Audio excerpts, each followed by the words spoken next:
Welcome and thank you for joining us. You're listening to the Beyond 50 radio program. I'm Daniel Davis. On the program today, we're going to consider midlife from a different approach. And that is the approach from some of you midlifers out there that might still be living with your parents. Well, that is, providing that your parents are still alive. What is it about yourself that you've decided to pass on the responsibility of growing up and becoming an adult, and leaving all those choices up to your parents or maybe somebody else that you feel deserves to have that kind of authority? Joining us here on the Beyond 50 radio program today is author of the book 12 Steps to Self-Parenting. We're going to uncover some of these questions as to why these adult children maybe need to find out how they can start taking care of themselves and passing off the responsibility to someone else. I'd like to welcome to the Beyond 50 radio program today our guest, Dr. Patricia O'Gorman. Patricia, how are you? Well, I'm just wonderful. I'm trying to stay warm in northern New York State. Yeah, I think we're trying to do that here, but I don't believe it's as severe up in the Northwest as it probably is there in New York. Right. Well, I'm up in the Adirondack Mountains, and it's a chilly day. Now, tell us about this phenomenon of self-parenting. What's really going on here with this generation, or a couple of generations, perhaps? Well, the concept of self-parenting and the book you're talking about that I wrote 25 years ago was in response to the beginning of people in a very active way understanding that they had experienced trauma, some of them severe trauma, many of them in alcoholic homes, and that they had not been parented. And many people, as that awareness began to sink in, and it was almost a social movement, if you will, began to realize that there were certain basic things they had not received, and some of them began getting very sad, depressed about this. So I began writing my books and speaking about self-parenting as a concept, because even though there are many things as children, as adolescents, we may have needed then that we didn't receive, as adults now, we can figure out how to give those things to ourselves. So that's what self-parenting is. It's actually about taking responsibility for your needs and figuring out in a very active way how you can get your needs met. But first you got to figure out what it is they are. And so the book, 12 Steps to Self-Parenting, is about people figuring out what has happened to them. That's the first step, and continuing all the way through. Now, it must take some people who decide to go on this journey quite a bit of courage to probably get to a point, and here we go, because it kind of seems like 12 steps like in AA, is to admit that you've got a problem in the first place. Do you find that that's the case? Yes, it is. I mean, it is. And the 12 steps to self-parenting that we have are really modeled after. They're a rewritten version of the 12 steps of AA for people who have grown up in traumatic homes. So, yes, it takes a lot of courage. And many people, the hardest part of any journey is the first step. That's also true for this, that it takes great courage and daring to say, I've got a problem, and maybe this is something I can do something about, as opposed to saying everyone else has the problem and no, it's not me. So. Now, did you see a lot of this going on around you, and that's how you found the need for something like this book? Well, I'm a psychologist. I'm licensed in New York State, and this is certainly something I was dealing with in my private practice and in my clinical work. And so it started me on a journey of saying, what is it that people can do to really help themselves? There are so many things we are not in control of, but what we are in control of is what do we do to really take care of ourselves? And so this was the first of 3 books that I've written on self-parenting just to address that issue. Now, how was it received by people? Did it take time for people to start looking over their shoulders and saying, okay, I think I understand this, to the point where, wow, okay, this is something we really need to take a look at? Well, it was a book that kind of was more like a rocket taking off. It took off very quickly. It's still in print 25 years later, and it was actually reviewed when it came out by something called Publishers Weekly, which is kind of the weekly Bible of what are the good books that are out there, and it ranked 12 Steps to Self-Parenting right up there as one of the 10 best recovery books, along with Scott Peck's The Road Less Traveled. So it's actually has found its own audience. It has stayed in print, and it's being used around the world by people who want a simple program. It's complex, but it's simple at the same time to really begin to wrap their head around what they can do to take care of themselves. And it starts by saying, yes, something has happened. And it ends by saying, okay, I get it. Now maybe I can help someone else. Mm-hmm. Now, would you say this was something that happened to a degree to a boomer generation, if you will, as a result of so many broken families and people really trying to hold it together, and then, of course, you know, pretty soon both mom and dad are out of the house and they're taking care of business, unlike the single family, you know, where, single family where there was just a single person working outside the home, but now you had both parents out. So it seemed to me there was a lot of fracturing of family. Is that kind of how this started to reel itself? Well, I would go back a little bit further. Even further, okay. And, yeah, because I believe that what happened, when we talk about the boomer generation, we're talking about those people who were born right after World War II, but there were several very significant things that happened right after World War II. One is when our GIs came back, they began to be mobile. So before that, families lived in community with each other. They may have been in the same apartment building. They lived in the same town. They lived in the same part of a city. They were connected.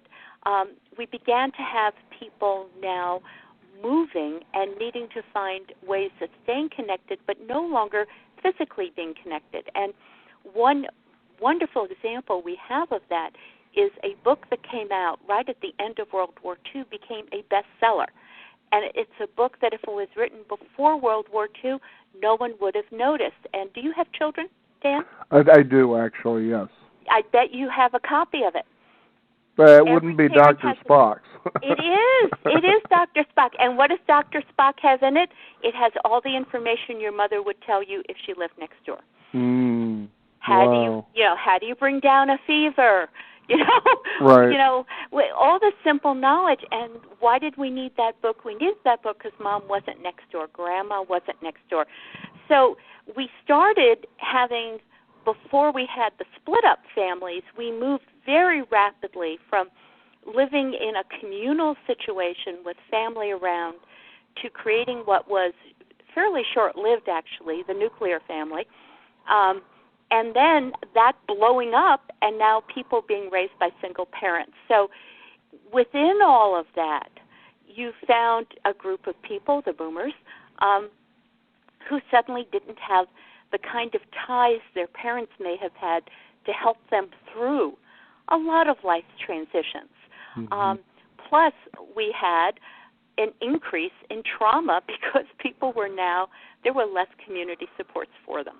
So, we just found an increase in a variety of things, from child abuse to alcoholism to, domestic violence. And and I don't want to make this too simple, but part of it was if you're angry and you've had a bad day at work, you don't have the guys down the block who are your cousins you play dominoes with. You go home and you take it out on the family. So it was a different constellation. So people began growing up much more isolated, and in that context of not having other people, of growing up more isolated, of more being put on, particularly women, but women and men, self-parenting began to be something like people had to figure out because there wasn't somebody else to help them do that. Mm-hmm. Boy, is that a long answer. It certainly is, but it's an appropriate answer because, and just to let our listeners know as well, is the fact that that Dr. Spock book that you were mentioning was the second most published book behind the Bible, right. which is pretty amazing. So it was hitting a chord, but like you said, had it come out, that was all about timing, 5 right. years before that, it would have been irrelevant. So yes. Interesting stuff. Yeah, and I got that from when I was demonstrating in Washington, hearing a speech from Dr. Spock himself. So, of course, I was a very young person then. But Now, let's go ahead and talk real briefly about each of the 12 steps and kind of give people an idea of what we're talking about here. Well, what we're talking about is really when someone has experienced trauma, and the more severe trauma, the more this will occur, that there is something called locus of control, and that is, do you experience being impacted by life or that you can impact life? One of the things that we have within our educational system is our educational system is really developed still to this day based on the fact that as you get older, you can take more and more responsibility and have more and more independence in your learning. That works fine if you can begin to see that you can make a difference in your life. If you grow up in a family without supports around you, just a nuclear family or a divorced parent, and there's a lot of stuff happening that causes you not to be cared about, then you need to figure out what to do. And what many children conclude, and many adults to this day have inside of them, is they really feel, in some ways, inside emotionally powerless. So these steps are designed for people to really begin to step into their own, emotional connectiveness to themselves and figure out what they can do to take care of themselves. So the first step is all about that we admitted that we are powerless to change our past. A lot of people spend a lot of time trying to change what happened to them, and just not doable. Mm-hmm. And that our lives had become unmanageable, and we became willing to surrender to our love and not to our fear. A lot in that step, and what the first step is all about is, can we begin to realize that we can love ourselves and not be so terrified about what happened to us and not be living in fear all the time. So that's the first step. And it's a game, it's a road shifter. You take that first step, you start going down the road not traveled. Gotcha. Interesting stuff. How is it when people receive that and actually practice that first step then? It's some people say it feels like it's splitting open their mind. It's because it's seeing your life from a different perspective. If you have always felt acted upon, if you have always felt that you really have no control, if you've been blamed, as happens in families when parents are overwhelmed, they blame their kids for what's gone on, that if you, feel that it's your fault, you did this and you shouldn't have done this, and even though you were a kid, if you hadn't done this, this wouldn't have happened. For you to really take a step and say, look, it happened. Right. I don't have to keep living there. It happened. It wasn't good. I'm not there now. How am I going to go forward and begin loving myself, as opposed to being so afraid that somehow I'm going to do it again, what I did at 9. Mm-hmm. So. And step number 2, let's talk about that particular one. Well, that's overcoming abandonment. Okay. And that is about finding hope in the belief that recovery is possible through faith and an acceptance of the fact that we are never really alone. And faith is faith with a small f. It's it's having a belief that there really are other people out there that you can connect to. The power we had in the community, when we lived in community, was we weren't alone. If your father worked late, Jimmy's father was home early, so he could play ball with you. we weren't alone. It wasn't everybody doing it, the way we have it now. And so this feeling of isolation and the reality of the isolation that many people have grown up with is really pretty terrifying. Mm-hmm. My father, who was a self-educated man, he went as far as the third grade when he started working on a farm. And he educated himself, and he read books, and he made me read books, and he would quiz me. He was an interesting guy. He also had a theory about human beings.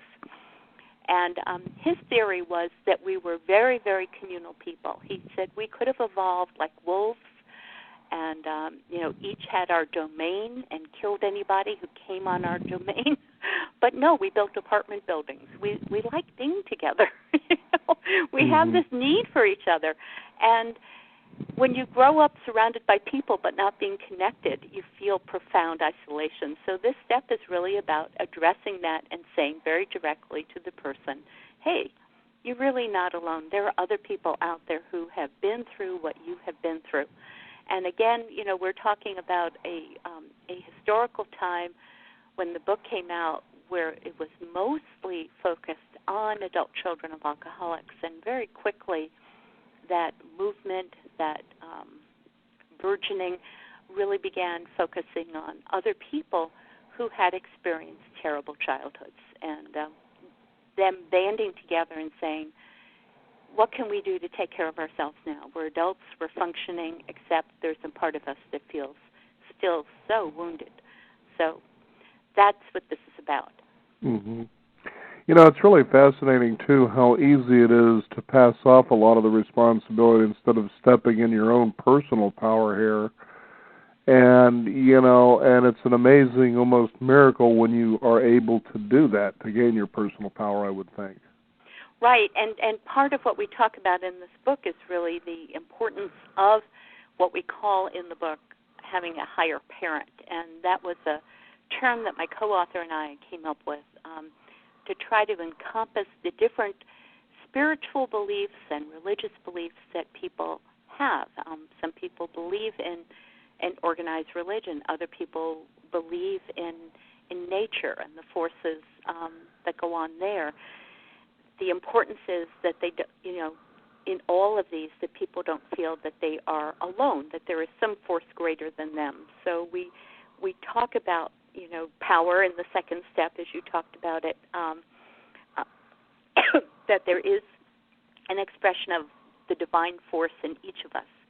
And young children tend to grow up believing in some sort of force out there, some sort of guiding force that is helpful. And if you grow up in a family where your needs were not met, then you think that force somehow is punishing you, as well as your parents perhaps punishing you. Mm-hmm.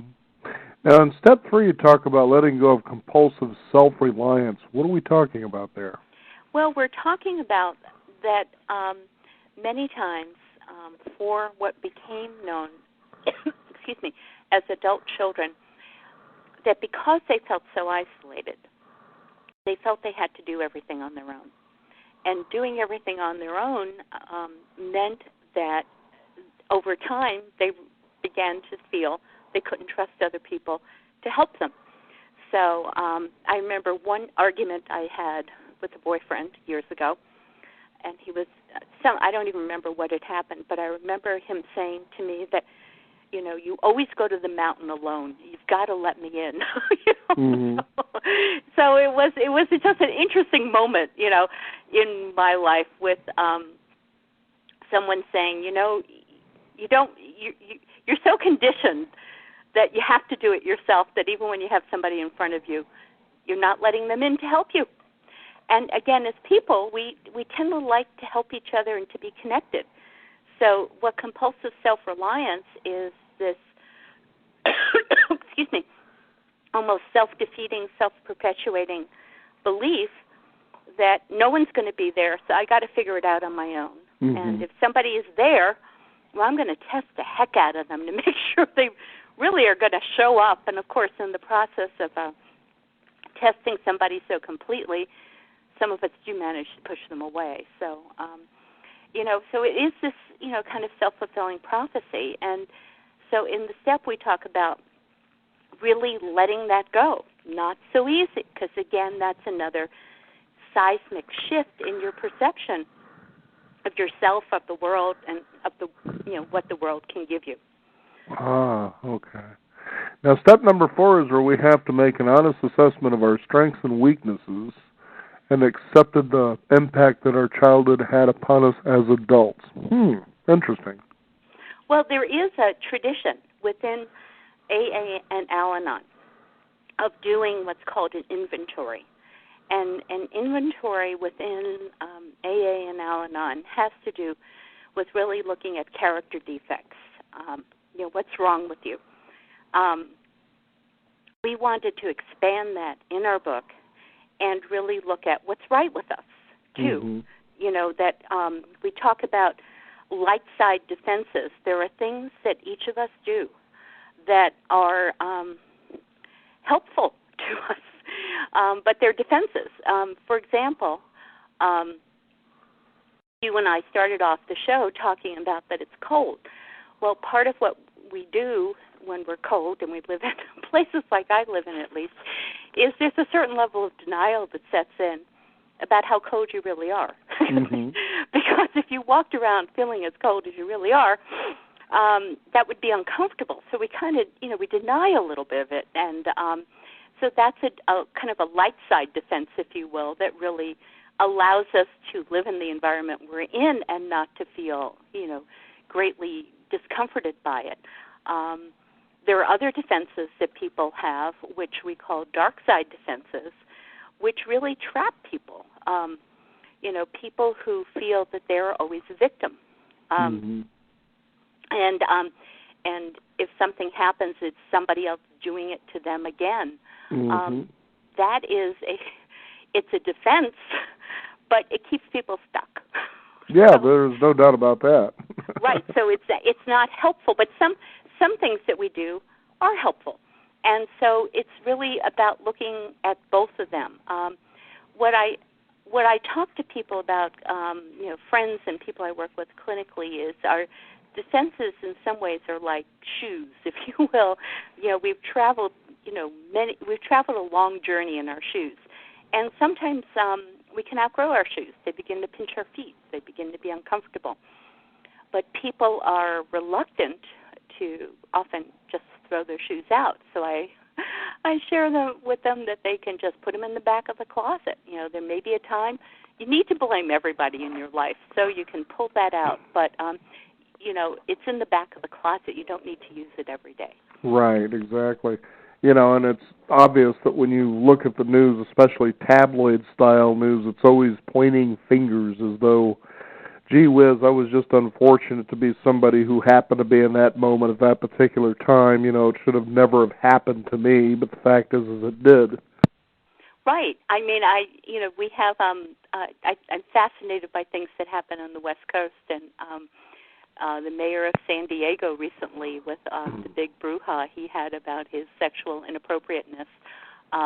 One of the things he said about all of this in his defense, and I believe he's a man somewhere in his late 40s, early 50s, he said no one ever told him that he couldn't treat women this way. And I'm thinking, what planet is he on?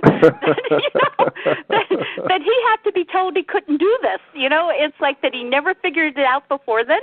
Someone had to tell him, give him a rule book for life. But there are people like that who do project blame for whatever they have, done in life onto other people, and we can laugh about him. But there are many people like him out there. Right. Patricia, it's interesting. We were just doing a segment, and we've actually done a couple of them on our shadow selves, and like you said, who project their problems onto other people. And, of course, in the shadow self, it's the idea that you get really heard by someone who's actually bringing up your own stuff. A good example of that is the radio talk show host Rush Limbaugh, who really, then all of a sudden he's in a sling for a big cocaine habit, Yeah. So it's really interesting how we try to be the person, on the upper level, the higher ground, so to speak. And the more you put yourself up there, the more you realize you're running from something that's inside of you, which brings us to step number 5, which is learning to deal with your parenting issues without any self-recrimination or shame. Right, because for those of us who have been through families like this, once we start getting it, the first thing that happens is that we start feeling terrible about what we've done to our own children. So this is about really saying to yourself, okay, you've done what you've done. How do you accept that, make amends for it, and learn and move on from it? That there's no point beating yourself up for doing the best you could, but now that you can do better, how do you make that better for the people you love? I mean, all of us, I think, can look back on our lives the way a woman that I worked with, Cynthia, did, and she stopped me. I first met her after I spoke at a conference in Texas, and I so remember her because I saw this young woman, totally decked out, but perfectly appropriate, for being at a conference. But she had on, gorgeous jewelry, and she was, makeup was lovely, and her, suit was probably a Chanel, I don't know. And she came up to me and she said that she had realized that she, had been impacted by the parenting that she received, and she was really trying to make things better with her daughter, and she had gone into recovery. So what she was doing at this point is when she tucked her daughter into bed, and her daughter was about 4, she said her daughter would sometimes, when she would cry, when Cynthia would cry, her daughter would try to comfort her, and she would push her away, and because she didn't want her daughter to take care of her. And when she would tuck her in to bed at night, she would list all the things she had done that day that were wrong as a parent and ask her daughter to forgive her. So obviously this was a woman who was kind of beginning this process and stumbling quite a bit. And so I met her at the conference. I began working with her and helping her see that what she did, but her little girl wasn't there with a computer counting up all the bad parenting moments she had. Her little girl was there really wanting her to be the best mother she could be. Sure. And if today she could start being a really good mother, that's what her little girl needed. So it's about not looking in the past, even if the past was this morning. It's about today. Can you take care of yourself and take care of those people you really love? So that's what step 5 is all about. And you think, too, as we move into step 6, that a lot of times we really try to wait for conditions to be perfect. We really try to wait to be sure with certainty. And I mean, people can be very obsessive about this, but with certainty that each step we take is done perfectly. And I think a lot of times what the possibility of that thinking, especially in Western culture, is that there has been a great attempt to condition us through entertainment, through media, to showcase what perfection looks like, and if you're not there, then you're flawed. And the funny thing about that whole attitude, when you step back and understand really what's going on, when you really see it, you realize these people who are trying to push the ideal of perfection onto you as an individual are no smarter than you are. And that's a scary thought when you think about it. Well, it is. And you and I, did a show, I think, a couple of months ago on my book, The Resilient Woman, where I talk about with women what I call that is their girly thoughts. Right. That they have to be perfect, and how the media really does push that on women in particular about, looking a certain way and acting a certain way, and so it's out there. It's really out there. But this is probably my favorite step of all the steps. People often say, well, which step do you like the most? And this one, I think, spoke near and dear to me because so many people, want to change, but they want to do it, with no sweat. Yeah, exactly. They want to wait for the conditions, or they want to be sure they have the best of what's out there before they take any action. And the fact is, the perfection is taking the action in the first place regardless of how conditions are. Right. It's about saying that, you can do this, you see what it is you can do what needs to be done, and you take a deep breath and you realize you have the courage to make the change. Mm-hmm. And what courage is acting in the face of fear. I find so many people say, well, I don't have any courage, and they have plenty of courage, but they also have plenty of fear. Right. It's not, and I think men, we talked about women a couple of minutes ago. I think men get taught a lot about this, about, suck it up, don't feel like there's something wrong if you're afraid.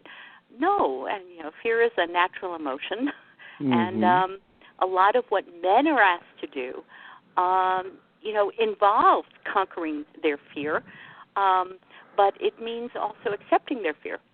Right. That they can. I many years ago had a horse, and I was learning about dealing with horses, and I had a friend who said, well, look, you can tame a horse or you can gentle a horse. Which one do you want to do? Mm-hmm. And I was thinking that didn't just apply to horses, it also applied to ourselves. Mm-hmm. Can we gentle ourselves? Can we be sweet? We can get to the same place, or do we feel we have to beat ourselves up and force ourselves? And and that takes a lot more energy.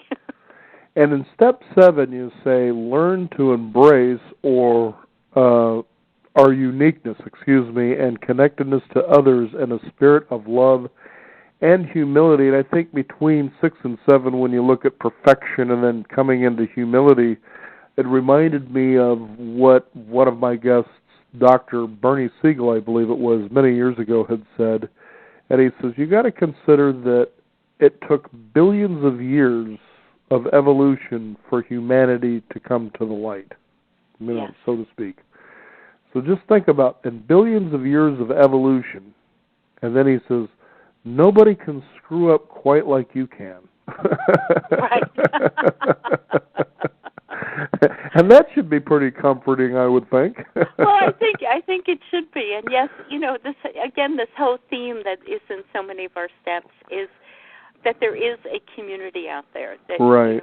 That we're not alone, that there can be a spirit of love and forgiveness, and that we all are different, and yet we're all the same. I love to look at faces, Mm-hmm. because for all of the sameness that every face has, each face is different. I mean, Mm-hmm. we all have 2 eyes and eyebrows and a nose and a mouth. And so that's kind of the basic components. And yet no 2 people look alike. Right. So it's just fascinating. We do have a uniqueness and a connectiveness. And Mm-hmm. if we can look at that, it helps us, steer past those boulders of pain that are out there everywhere. I've had, so many people I've worked with over the years, and one person, George, who was just bereft, and he thought he was the only one. He thought he was the only man who'd ever been sexually abused. He thought he was the only person to really be beaten in the way he was. And the more he learned about other people who had similar awful experiences, the more he began to feel grateful that it wasn't just him. Right. And not that he was happy other people had been hurt, but he was happy it wasn't just him who had been hurt. So there is this spirit of love and humility and community that exists even in our greatest pain, and that's important to know, because that's what can get us through, Mm-hmm. is the community and the answers that are within the community, and the spirituality that may be within the community that helps us transcend the moment we're in, lift us up and help us move on. It's almost, too, to say simply, and certainly correct me if that's kind of off or wrong, that many times people find their greatest courage in their deepest pain. Would that be kind of an accurate way to look at it, Patricia? I think that is the case. I mean, there are times with our greatest pain that we are overwhelmed, and that's appropriate. That is appropriate to be overwhelmed at times. There's, no shame in that. It's a question of, again, can we allow ourselves to learn from that? And that, my book, The Resilient Woman, talks about that in great detail, about women who have really used crisis as opportunities to move forward. So that exists for all of us. Crisis as opportunities to move forward. For your listeners out there, for people right now who are listening into the show, either live or online, who are in the midst of the holiday season and are from one of these families where maybe love was present but not available. You kind of knew you were loved, but you couldn't touch or feel it. Right. And so how do we take care of ourselves in this season of connectiveness, of ultra joy, of idealized happiness, and how do we take care of ourselves and have a good time within this season, and not buy into some of the nonsense and extremes that the season purports through the media. Mm-hmm. I remember some years ago I was holding my granddaughter, who was almost about a year old, and I was walking her down the hallway of her grandmother's, and this is where she keeps a lot of the photos of the family. And so as I'm walking down the hallway, I said, I want you to take a good long look at all of these pictures here. And I said, because I want you to come to understand that who you are is not entirely your fault. And her grandmother seemed to find that was pretty funny, actually. But, a lot of times that's just the way it is. Who we're born to isn't really our fault, but what we do about that, depending on what that environment was, as you've been saying here, about the 12 steps to self-parenting, really is up to you. Right. It's as a friend of mine, Julie Bowden, who's a therapist down in Santa Barbara and also the author of the Adult Child's Book to Recovery,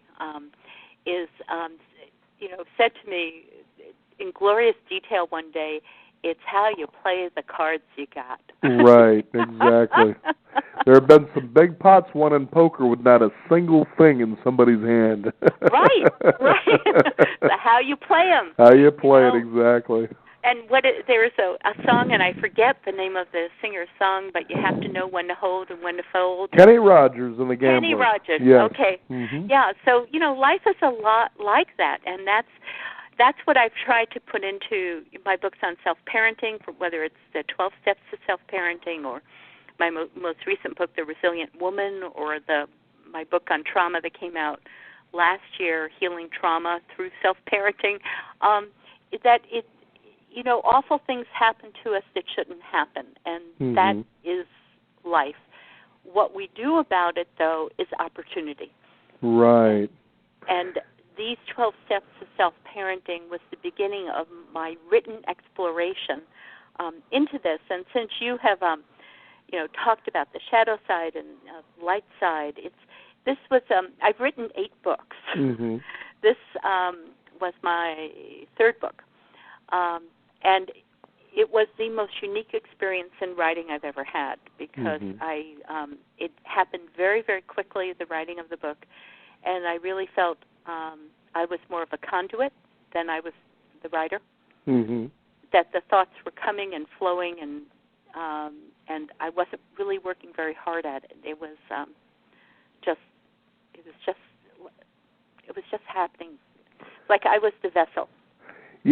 Patricia, I know exactly, what you're talking about, because there are times, and even moments today, it's been happening as well, that I feel as I start to talk with the guest, or I ask a question, or I'm engaged, I feel like I just disappear sometimes, and something's working through me.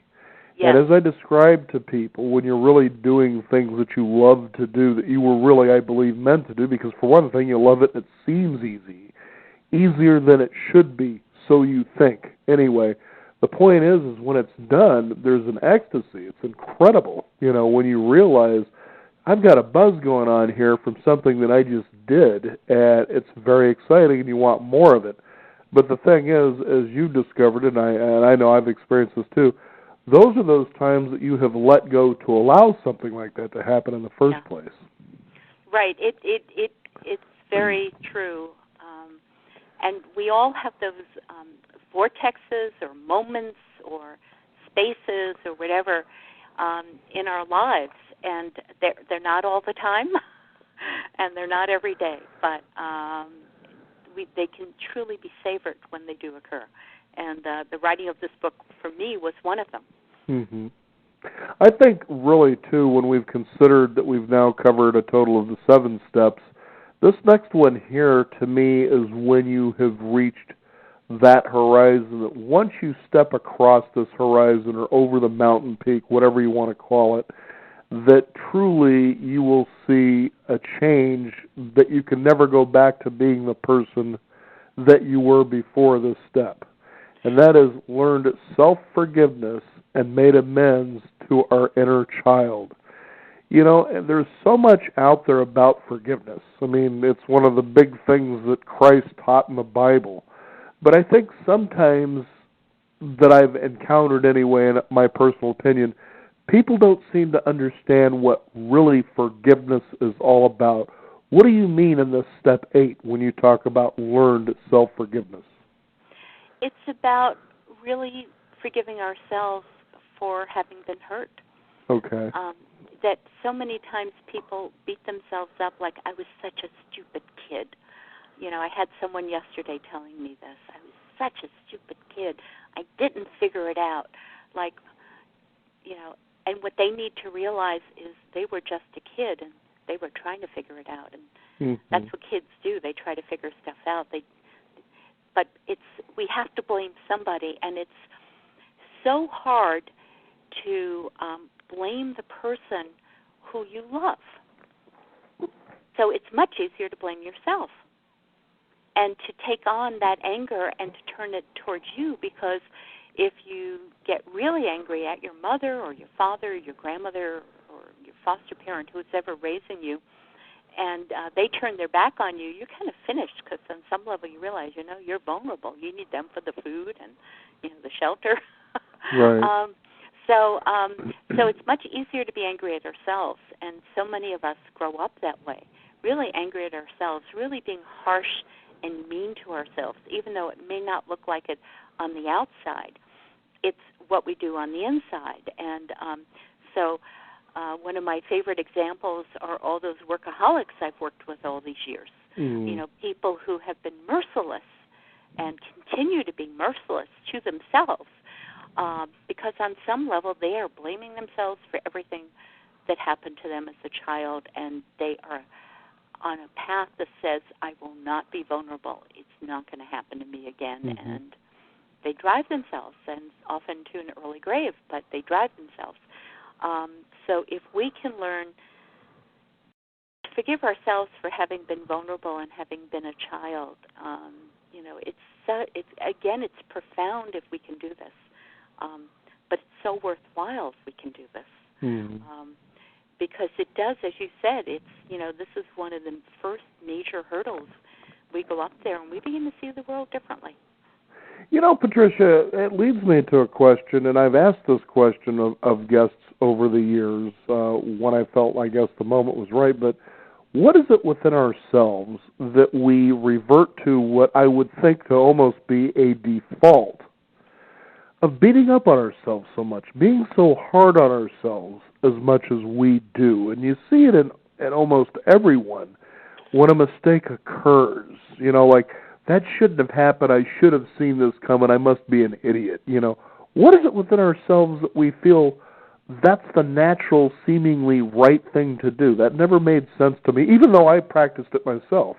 Right. And it comes from very early childhood reasoning, that children tend to see things black and white. And I Right. think that's why the Creator designed us all, that as we grow older, when we look in the mirror, we see gray. So in case we haven't figured it out. Gray, there you go. There you go. There's gray. That's what it's all about. Learn the gray. But as children, we don't know that. And in fact, there's been, interesting research done on the early communist educational system. This is not a big segue, by the way.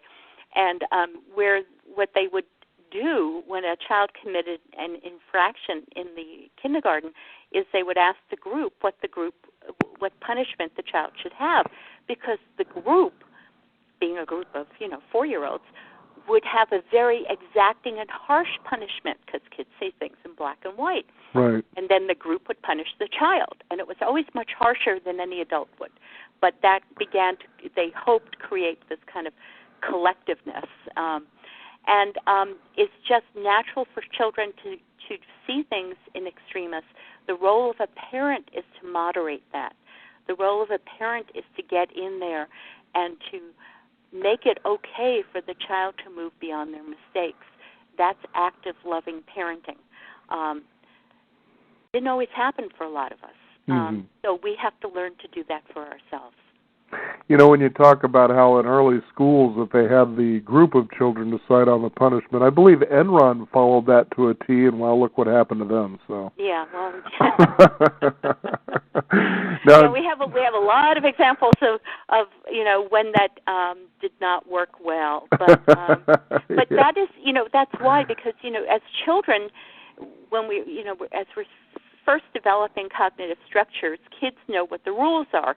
And the rules are the rules, and we kind of, we're, beginning about age 2, we're teaching kids rules, some for their safety, don't touch hot, There's some good rules out there. Exactly.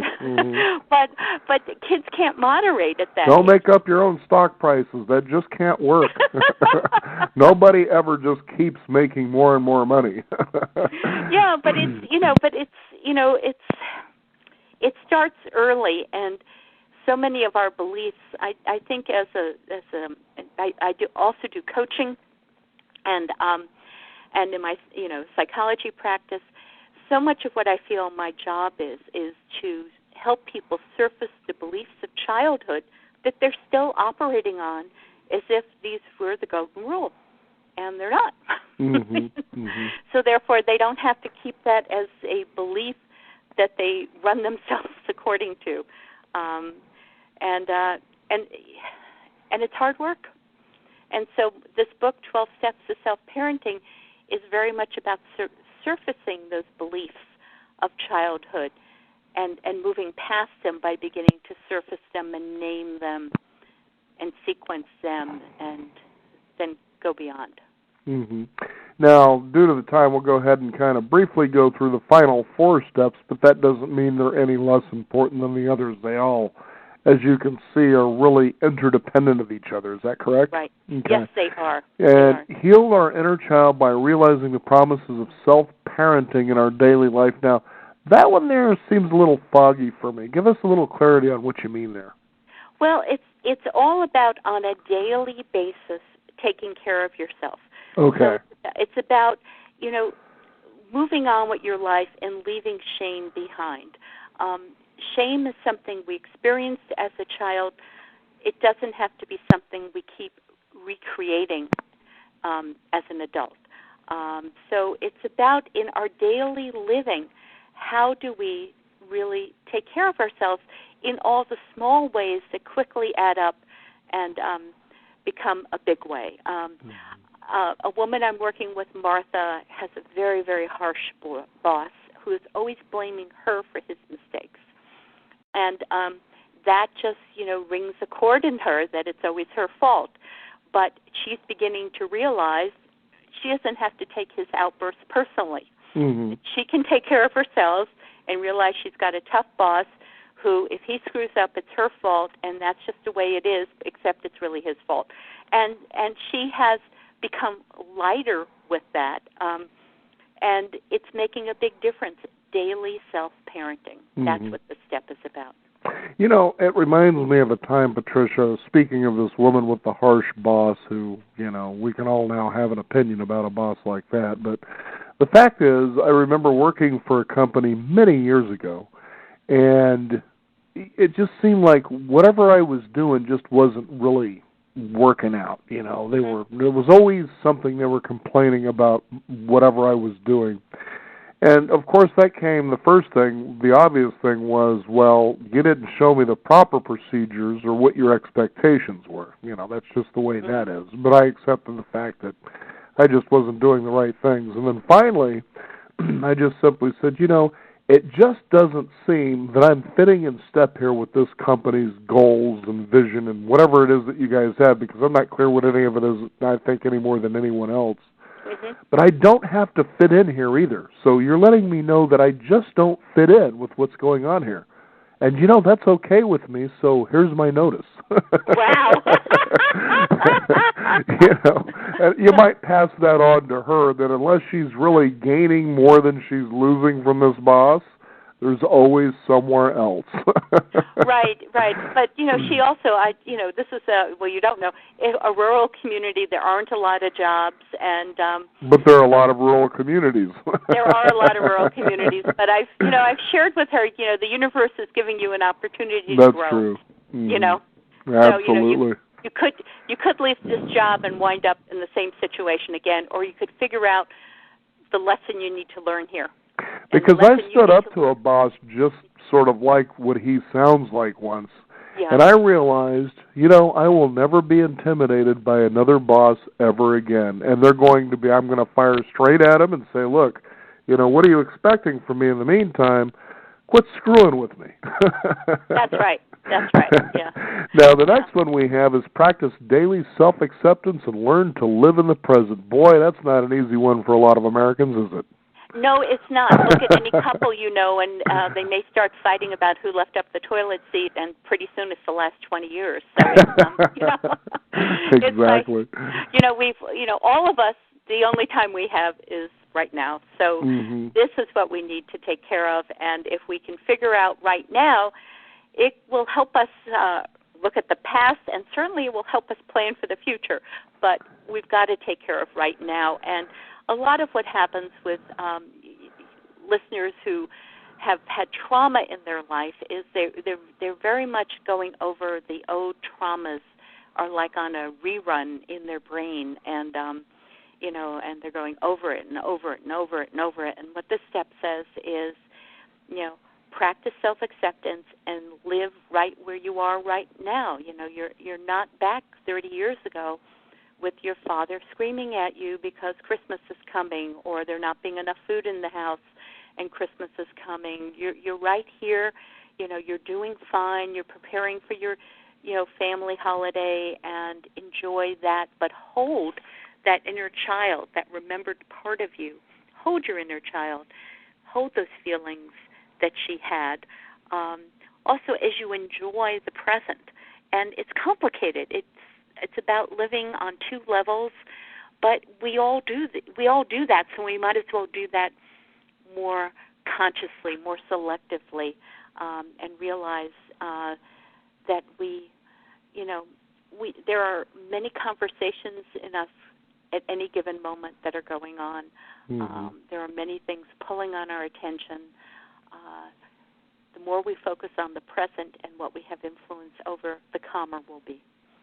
And, you know, probably a remedy for a lot of people who may find living in the present difficult, what I would suggest is to do what a guest we had a couple of days ago did, and that's take the 500-mile journey on the Camino de Santiago. He said it took him 40 years that he had been reading about this present moment. What is all this? This meditation, the Eastern philosophies about being here now. But he says until he stepped on that trail and he walked those 500 miles, he said he never really knew what that was as an experience until now. And I said, you know, I totally understand that when you finally experience the power of that present moment, you'll never be the same again. Right. And these treks that we allow ourselves to take, are wonderful ways of doing that, but we can realize every day we're all on our own trek, and to really appreciate the power it takes to do what we're doing. Mm-hmm. We'll go ahead and quickly go through the last two, but that doesn't mean that they're any less significant than the other 10. But the next one is number 11, allow the divine in us to shine forth by surrendering to our higher power. There you go. If you can't do it all, then just kind of surrender and just allow it to do what it needs to do. Would that be an accurate way to say that? Yep, it would be, and to realize that there is a divinity, a force greater than you within you. Mm-hmm. And to settle into that. It's analogous to a famous Catholic saint called the Little Flower, and she was asked once how she prayed, and she said she didn't know how to pray. All she did is she talked to God all day long. So it's about really having that connection, however you have that connection, mm-hmm. but to know there is a connection. That you're not alone. There's no doubt about that. Number 12, having had this spiritual awakening, we reached out to others in the spirit of giving love and community. And I think that is just, you can tell when people have really authentically probably have done this process, when they're doing it really in the spirit of giving love and community versus they just need to be recognized they're doing it for attention. You can tell the difference between those, can't you, Patricia? Yes, you can, and you can tell about people who are really reaching out to really try to alleviate pain and people who are just grandstanding about how wonderful they are. Right. Exactly. People like me, for instance. I don't know, but I think you're more of the reaching out and touching. Exactly. Well, I remember there was a time, and I think we all get this way, where you might learn something new that's exciting. It could be a spiritual, journey that you're taking. You just want to share it with everybody. Right. And then pretty soon you're out there and you're trying to do all the things that you think are the right things to make somebody else's life better. There's the key, somebody else's life better. And then you get all upset about the fact that you're not feeling appreciated for all this hard work you're doing. Yeah. And you never step back to think, well, did that person ever come to you or ask you for this help or these suggestions? And a lot of times you'd be really far-fetched to realize that, you're right. And I went out there with my self-righteous attitude thinking I could wave the wand and heal the world. The world just wasn't interested. Nah, screw that. I'm never doing it again. But you can really get caught up in those kind of self-perpetuating loops. Right, you can. And you can also you do as a friend of mine does, and she always keeps a couple of dollars and a lot of spare change in her pocket.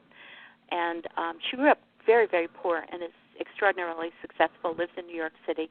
And anytime someone panhandles her, it used to scare her. And now she'll just give them money. And she said, on a heavy day, maybe I go through $5, but boy, do I feel better.